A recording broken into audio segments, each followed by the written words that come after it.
22 জায়গায়। বিশ্বনবী কয় একটা, ওমরে ফারুক বলে আর একটা। আল্লাহ বলে, বিশ্বনবী আপনার পক্ষে আমি আয়াত নাজিল করতে পারলাম না, আমি ওমরের পক্ষে নাজিল করে দিলাম। এক বাবা এসে বললেন, ওমরে ফারুক আমার ছেলে কথা শোনে না, বেয়াদব। ওমরে ফারুক ছেলেরা ডাকলেন, বাবা তুমি তোমার আব্বা জানের কথা শোনো না, এটা তো কবিরা গুনাহ। ছেলে বলে, ওমরে ফারুক সব দায়িত্ব আল্লাহ ছেলে মেয়েদেরকে দিয়েছে। ওমরে ফারুক বললেন, অবশ্যই দায়িত্ব দিয়েছে।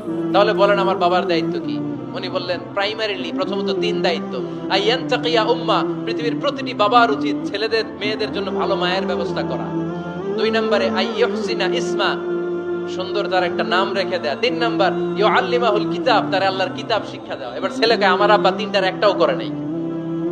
এবার ওমরে ফারুক রেগে গেলেন, বাবার কাঁধে ধরলেন, বললেন, তুই ছেলের জন্য বিচার নিয়ে আসলি, তোর 3টা দায়িত্বের একটাও তুই পালন করিস নাই। ছেলে বলে, আমিরুল মুমিনিন, আমার মা নর্তকী, আমার মা মাজুসি, আমার মায়ের মধ্যে কোনো আদব কাদব নাই, সুন্দরী দেখে আমার মা রে বাবা বিয়ে করছে, আমার মায়ের কাছ থেকে জীবনে কিছু শিখি নাই।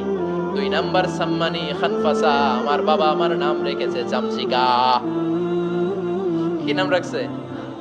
এটার নাম হইলো একটা, এরকম উল্টাপাল্টা নাম আছে না? নাই না, এগুলো রাখবেন না। আব্দুল্লাহ রাখবেন, আব্দুর রহমান রাখবেন, আর একটা কি বলছি আজকে, হুজাইফা রেখে দিয়েন, পারবেন? ওয়ালাম ইউআল্লিমনি হারফাম মিন কিতাবিল্লাহ আমিরুল মুমিনিন, শুধু তাই না, আল্লাহর কোরআনের একটা অক্ষর আমার বাবা কোনোদিন আমারে শিক্ষা দেয় নাই। ওমর ফারুক রেগে গেলেন, এবার বাবার কান্দে ধইরা মারতে শুরু করলেন। তুই পোলার নামে বিচার নিয়ে আইছিস, তোরে মার দিমু আগে। এরকম নেতার দরকার আছে না নাই? মদিনায় এক লোক তার বউরে রাগের চোটে 100 তালাক দিয়ে ফেলছে।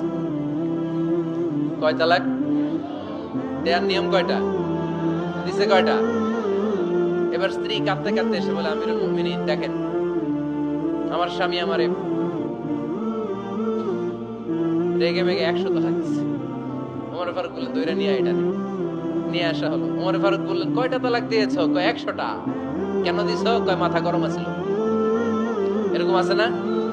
তালাক দেওয়ার সময় সব তালাক, তুই তালাক, তোর মা তালাক, তোর বোন তালাক, সব তালাক। তালাক দিবে ওয়াইফ রে, দিতেছে সবাই রে। ওমর ফারুক বললেন, দিবে 3টা, 100টা দিলা কেন? কয় মেজাজ গরম ছিল। কয় দাঁড়া, আত-তালাকু মিন শাআইরিল্লাহ, তালাক হচ্ছে আল্লাহর দেয়া বিধানের একটা নিদর্শন, এটা নিয়ে তুই খামখেয়ালি করলি।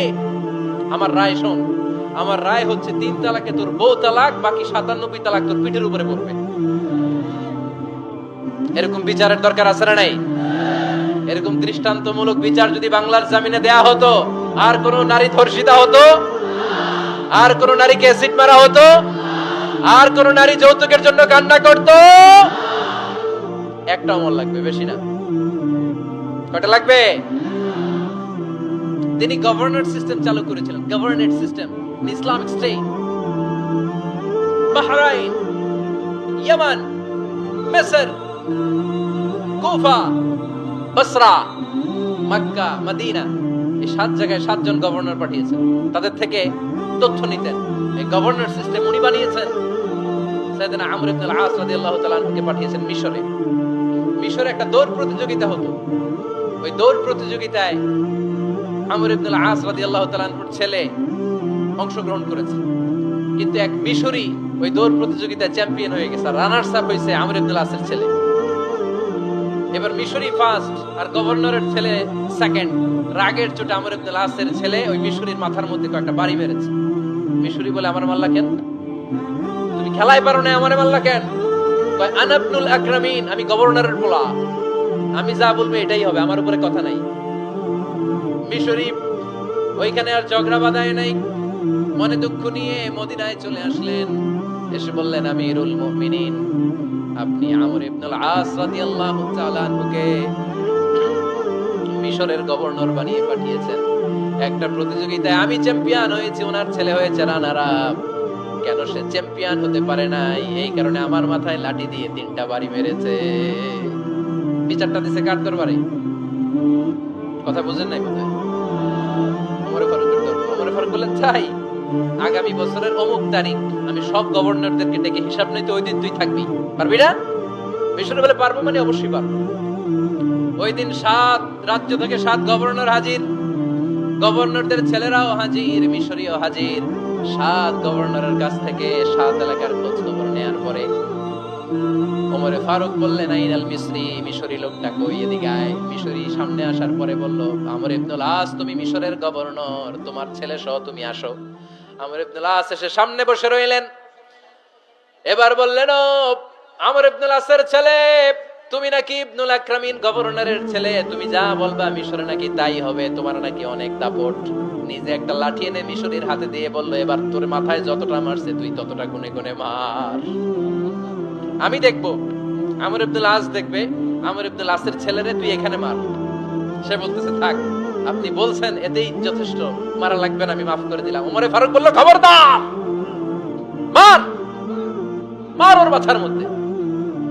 মিশরী ওমরে ফারুকের ধমক শুনে ভয়ে ভয়ে 3টা বাড়ি মারল। এই বাড়ি মারা দেখেও ওমরে ফারুকের হৃদয় ঠান্ডা হয় নাই।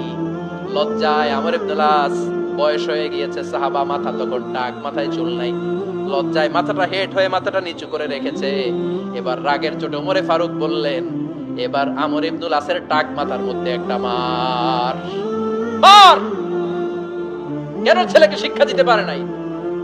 ইয়া আমর ইবনুল আস, মাতা জাআলতুমুন নাস আবিদা, তোমরা কখন মিশরীদেরকে নিজেদের দাস বানায় নিলা? ওয়াকাদ ওয়ালাদাতুম উম্মুহুম আহরারা, আর ওদের মায়েরা তো ওদেরকে স্বাধীন সন্তান হিসেবে প্রসব করেছে। মানুষদের উপর ক্ষমতাগিরি করার জন্য গভর্নর পাঠাই নাই। খবরদার, জনগণ তাদেরকে দেখভাল করার জন্য তোমাদেরকে পাঠানো হয়েছে, তাদের উপর কোনো অত্যাচার করার জন্য নয়। চিল্লায় বলেন ঠিক কি না? এরকম নেতা কয়টা লাগবে? কয়টা? ওই নেতার নাম কি? ওমর। হা হুয়া ইয়াতি ওমর। 22 জায়গায় বিশ্বনবী কয় একটা, ওমরে ফারুক বলে আরেকটা। আল্লাহ বলে, বিশ্বনবী আপনার পক্ষে আমি আয়াত নাজিল করতে পারলাম না, আমি ওমরের পক্ষে নাজিল করে দিলাম। বিশ্বনবী বলতেন, ইন্না লিকুল্লি উম্মাতিন মুহাদ্দাস, সব উম্মতের মধ্যে, সব নবীদের উম্মতের মধ্য থেকে একজন করে আল্লাহ তাকে মুহাদ্দিস বানাতো। মুহাদ্দিস না, মুহাদ্দাস। মুহাদ্দাস মানে এমন লোক যিনি যা ভাবতো ওই ভাবনাটাই আল্লাহ আয়াত হিসেবে নাজিল করে দিতেন। বিশ্বনবী বলেন, আমার উম্মতের মধ্যে মুহাদ্দাস হচ্ছে সাইয়েদনা ওমর।